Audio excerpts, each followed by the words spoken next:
मैं अब आपको ऐसी चीज़ें बताऊंगा जिसके बारे में मेरी मम्मी मना करती थी। जैसे बोलते हैं ना कि माता पिता कुछ गलत नहीं बोलते हैं, तो वो मुझे अब महसूस हो रहा है कि वो सही में कुछ गलत नहीं बोलते थे। क्योंकि मेरा मानना था कि सबसे प्यार से रहो, किसी से क्यों नफरत करना, सबका भला सोचो, सबके साथ रहो। आप जानते हो मेरी थिंकिंग कैसी है। तो मैंने देखा कि लोगों के ज़रिए मैं कुछ भी कर रहा हूँ, मैं खूब उनका भला सोच रहा हूँ, हमेशा सहायता करता हूँ, हर चीज़ में जो कर सकता हूँ मैं वो करता हूँ लोगों के लिए। लेकिन फिर भी लोग नफ़रत करते हैं मुझसे। तो आपको एक चीज़ और बता दूँ, आपने वीडियोस भी देखी होगी। मेरा एक उसूल है लाइफ का। मैंने मेरे जो मम्मी पापा के द्वारा जो दुश्मन बनाए गए हैं, हो जाता है लड़ाई झगड़े हो जाते हैं तो दुश्मनी हो जाती है, छोटी छोटी सोच होती हैं ये, बहुत ज़्यादा छोटी। तो मैंने कहा इनसे सबसे अलग हट के अलग सोचना है, अलग करना है। तो मैंने सोचा कि ये जो अपने जो बिगड़े हुए रिश्ते हैं उनको बनाऊं, सबको संजोग इकट्ठा करूं और सबके साथ खुशहाली के साथ हर त्यौहार वगैरह हर चीज़ बनाएं। तो ये जो त्यौहार जो हर घर में बनाए जाते हैं, ऐसे त्यौहार आते हैं हमारे साल में आते ही रहते हैं।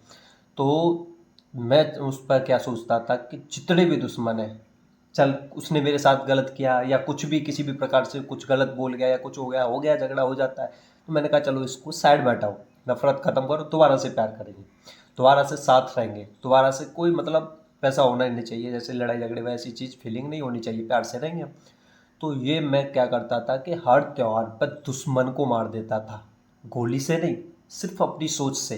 मैं सोचता था कि बस अब नहीं, जो हो गया, कोई नहीं, मनाते हैं और खुश रहते हैं, एक साथ रहते हैं। मेरे मम्मी पापा समझाते थे लेकिन मैं नहीं मानता था। मैं कहता था कि हो सकता है वो तुम्हारी वजह से हो, किसी भी प्रकार से गलती हो गई हो तुमसे या उनसे हो गई हो गया होगा तुम्हारा झगड़ा, लेकिन मैं ना इस नफ़रत की दुनिया में दोबारा से नफ़रत नहीं करूँगा। सबसे प्यार से बोलना चलना, यही सब, सबका भला करना, ये सोचना, तो ऐसा ही करना मुझे।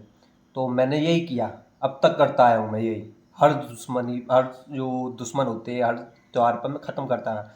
लेकिन अब के ऐसा त्यौहार आया है लाइफ में पहली बार, जो दीपावली गई है, कि मैंने इस पर जितने भी दुश्मन हैं उन सबको एक्सेप्ट किया है।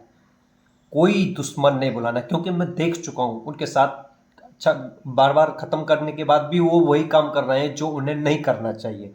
नफ़रत करते हैं वैसे कोई बात नहीं, मैं उनका पूरे तहे दिल से साथ दूंगा। जो मुझसे नफ़रत करना चाहता है, मोस्ट वेलकम। अब भीड़ कम नहीं होगी, अब तो दुश्मनी होगी। भीड़ कम सिर्फ उनकी होगी जो ढोंगी हैं, अपने साथ रहते हैं, हम फिर भी उनका भला चाह रहे हैं, वो फिर भी बदतमीजी कर रहे हैं। यानी कि ऐसा समाज है, मैं बोल रहा हूँ ये चीज़, ऐसा समाज है। आप कितना भी भला कर लो, वो साला बदतमीजी जरूर करेगा, आपके साथ गेम खेल रहा होता है वो। तो मैं ये देखकर खुद को जब महसूस किया कि यार सच में ये समाज इस लायक नहीं है, मेरे मम्मी पापा सही बोला करते थे, तो मैंने भी निर्णय लिया है कि मेरे जितने भी दुश्मन हैं, ये वीडियोस भी जाएगी उनके पास, मैं उनके साथ शिद्दत से दुश्मनी निभाऊंगा, जीवन पर्यंत, जीवन पर्यंत निभाऊंगा। अब नहीं मारूंगा किसी दुश्मन को, ना गोली से, ना किसी से। वैसे तो कोई किसी का कुछ उखाड़ नहीं सकता ना, आप भी जानते हो। तो आप खुश रहो, जैसे भी मुझसे अलग रहना चाहते हो रहो, और मैं भी आपके साथ न रह करके, आपसे दूर रह करके खुश रहना सीख लूँगा। मेरी माता का कहना सही था, ये समाज इस लायक नहीं है। जिस प्रकार मैं समझता हूँ कि मेरे अपने, मेरे भाईचारा है, मेरा खून का रिश्ता है, मेरे मोहल्ले के, मेरे पड़ोस के, मेरे गांव के, कोई मतलब नहीं है इसका। यहाँ पर सिर्फ इंसान वही उसका है जो उसका है, रियलिटी यही है। तो मैं उस रियलिटी को मानूंगा। हाँ, ये तो है कि मैं नफरत करूंगा, ऐसा नहीं है कि आपकी तरह घिनौना कार्य करूंगा, कोई आपका बुरा चाहूंगा या वो चाहूंगा, ऐसा कुछ नहीं करूंगा। लेकिन आप जो मुझसे दूर रहकर खुश रहते हैं ना, अगर आपको खुशी मिलती है मुझसे जलने से या मुझसे दूर रहने से, तो मैं आपको बस उसमें सपोर्ट करूंगा। क्या कि मैं आपको अब दोबारा से दुश्मनी बुलाने के लिए नहीं कहूँगा, अपना नहीं कहूँगा कभी भी। जो है, आप खुश रहो। मैं तो खुश रहता हूँ, मुझे कोई दिक्कत कभी नहीं होनी भाई, समझा करो। मैं बहुत अलग सोच का इंसान हूँ, बहुत अलग विचारधारा है मेरी। ये आपका कीचड़ रूपी जो दलदल है, इसमें मैं फंसा ज़रूर हूँ, लेकिन जैसे कहते हैं ना कीचड़ में कमल खिलता है, गलती से वही हो गया है तुम्हारे साथ में, कि मैं आया हूँ कमल की तरह। हाँ, मानता हूँ कीचड़ बहुत ज़्यादा है, लेकिन मुझे यह वही है कि मैं कीचड़ को साफ नहीं कर सकता, क्योंकि मैं खिला कहाँ हूँ कीचड़ में। अगर मैंने कीचड़ को ही ख़त्म कर दिया तो मैं कहाँ रहूँगा भाई। मैं कहाँ, संभव नहीं है ना, तो इसलिए कीचड़ को कीचड़ ही रहने दो। अपन तो देखता है जो भी होगा, आप खुश रहना, जितना कर सकते हो कर, तो खैर क्या सकते हो, लेकिन हाँ सोच सकते हो, जितनी नफरत कर सकते हो कर सकते हो, कर लो।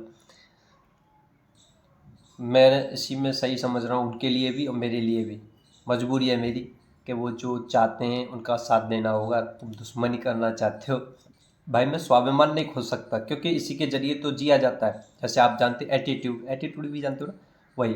अगर वो नहीं है इंसान के अंदर तो कुछ भी नहीं है। कहते हैं ना, बेशर्म या ये बेइज्जती, ये उन्हीं की होती है जिनकी शर्म होती है ना।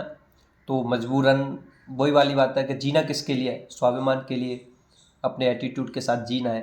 तो ऐसा जीना किस काम का जो अपना सम्मान न बचा सके। कोई फ़र्क नहीं पड़ता, कल मर जाऊं या आज, लेकिन जीऊँगा हमेशा स्वाभिमान के साथ। सही में माता पिता कुछ ना कुछ तो ये अपने जीवन से सीख कर हमें सही सलाह देते हैं। हम बस, हमारा क्या है कि हम नहीं, ऐसा नहीं हो सकता, ये वो नहीं मानते हैं, लेकिन वो हमारे सामने आता जाता है। और वही वाली बात है भाई, आँखों के द्वारा देखी गई कि मक्खी पड़ गई है तो उसको नहीं खाया जाता है। हाँ हो गया वो गलती तो ठीक है, लेकिन अब जो गलती पे गलती हो रही है वो माफ़ करने लायक नहीं है। अब तो शिद्दत से नफरत होगी, जो नफरत करेगा और जो प्यार करेगा उसके लिए प्यार।